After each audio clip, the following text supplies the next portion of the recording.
Huwag lang kami pupwersahin dito. Kasi ano si... Ako sabi niya, ako sabi si siguro naman naintindihan naman mo. Masakit naman mawala ng bahay. Bakit tayo mangyari yan? Alam niyo batas. Tama. Wala naman siguro. Kaya natin yun. Para maging mapayapa tayo, ha? sige. Ako sabi muna yung team leader, ha? Diba? Kung ano yung magdidesisyon, mapapag-usapan naman. Pag-usapan muna natin, ha? Relax lang, para wala tayo. Relax lang, face, wala. Hindi kailangan natin sa artita, mag-ano. Kasi, hindi lang pala nun, hindi lang pala nun. Ay, ikaw pala. Kasi gano'n kasi, tama sabi si Sawan. Kasi gano'n, tama sabi niya. Para naman na rin ang traffic. Para hindi na magkasasasi, tama. Sabi na mga ako, sama kanila. Dito, kami, tatlo kami kagawan. Karin,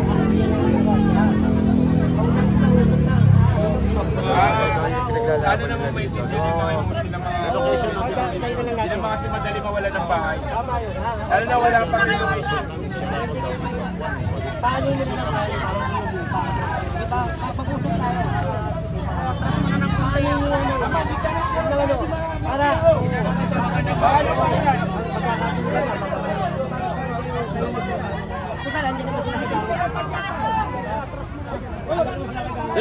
walang papasok. Sige. Atras na na siya mo. Karalitan naman ako sa traffic. Oo, magkukusahin yung traffic ha. Pinalapit ko sa inyo. Opo. Sige. Sa pag-uusap ito lang kayo mag-atay. Ako kami na pupunta doon. Halika. Usapin nyo. Lahat naman niya makukuha sa usapan. Lahat niya makukuha sa usapan. Usapan yan. Kawan! Ito, kagoto ito.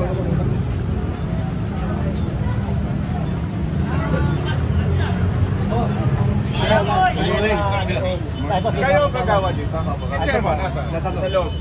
Pwede bang makausap? Opo, pwede po.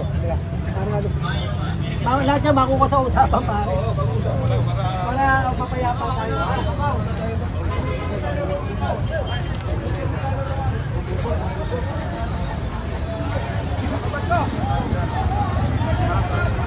Pare, huwag na pasilugin din. Isa lang. Teka, wala lang susunod. Huwag lang kayo. Huwag ka. Huwag nyo na papasukin yung iba. Huwag lang. Wait lang, sama kayo. Wait lang.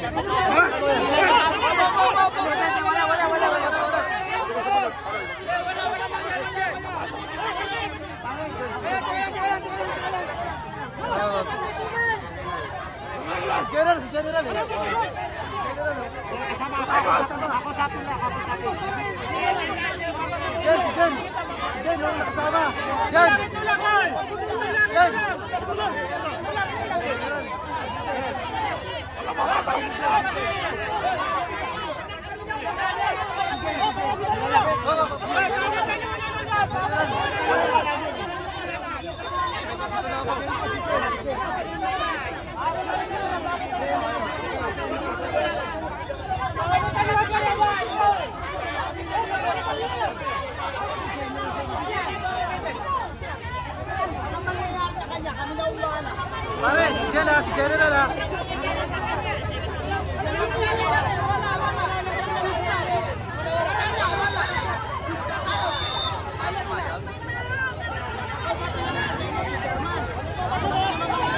Pare, si General ha.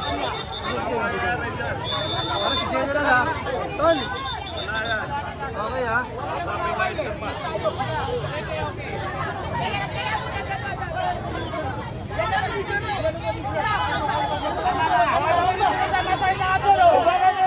Ubangan ng sinta. Kalma, tanungan dito mo.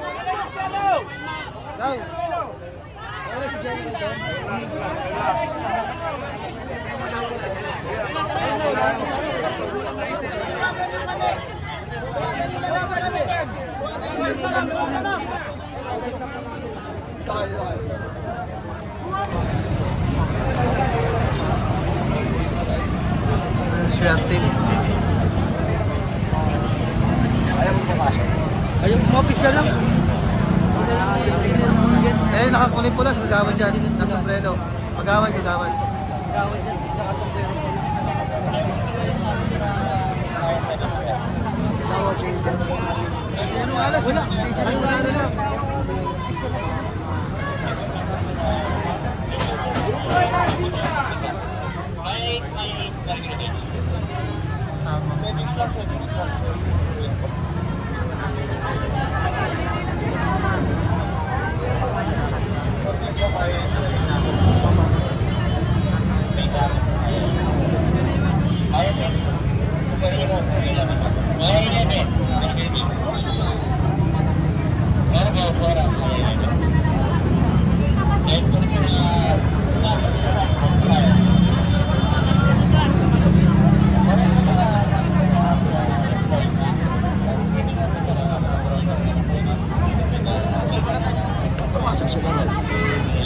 Yes, Chip. Dito na tayo.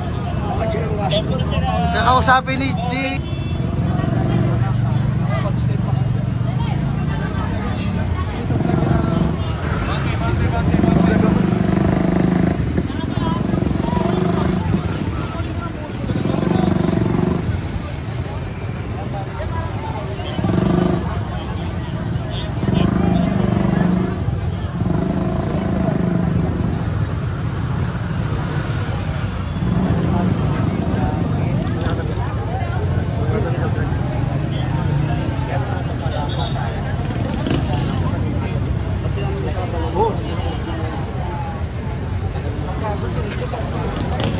Pasok ay.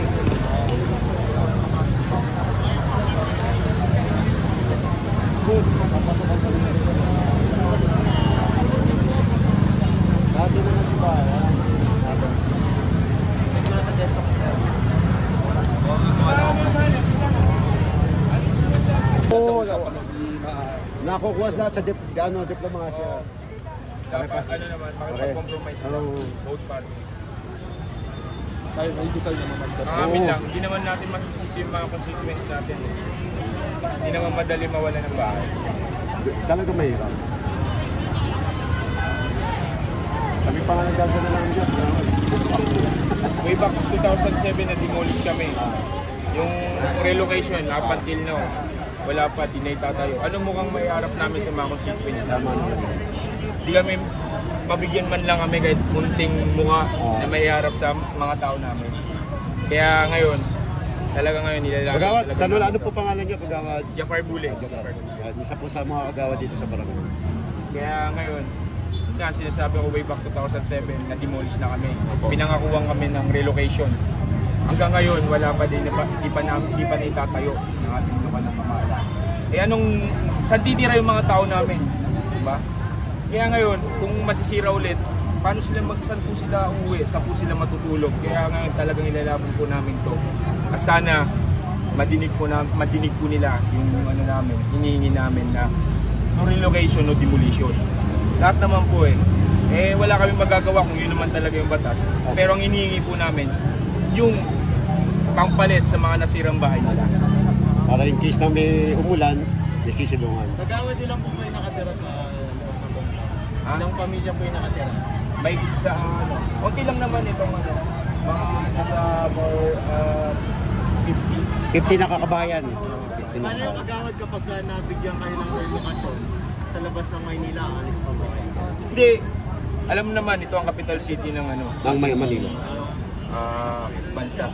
So dito yung kabuhayan, diba? Dito nagtatrabaho. Kung lilipat pa sa ibang lugar, paano na yung mga trabaho nila? Paano na yung mga anak nila nag-aaral sa lungsod? So magsisimula ulit sila, di ba? Kung sana mabigyan kami dito sa around area na to ng pabahay nila, mas maganda. Pero kung bibigyan kami sa mga urban area na malayo sa syudad, napakasakit yun. Lalo na sa mga tao na dito na una sana, dito na lumaki.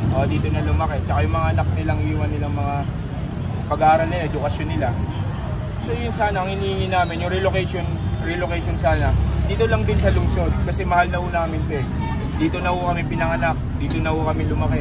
Dito na ho kami mamamatay. gagawin. Ito na, dyan na naman po si General Sukat, tsaka si Engineer Opo, Bulan, sana nag-usap na po wala sila. namang problema. Ako sa maganda pong Opo. diplomasya. Sana maganda ho yung kakasunduan. Sige po, Agad. Salamat po, magbay po kayo. Maraming salamat. Sige po, sige po.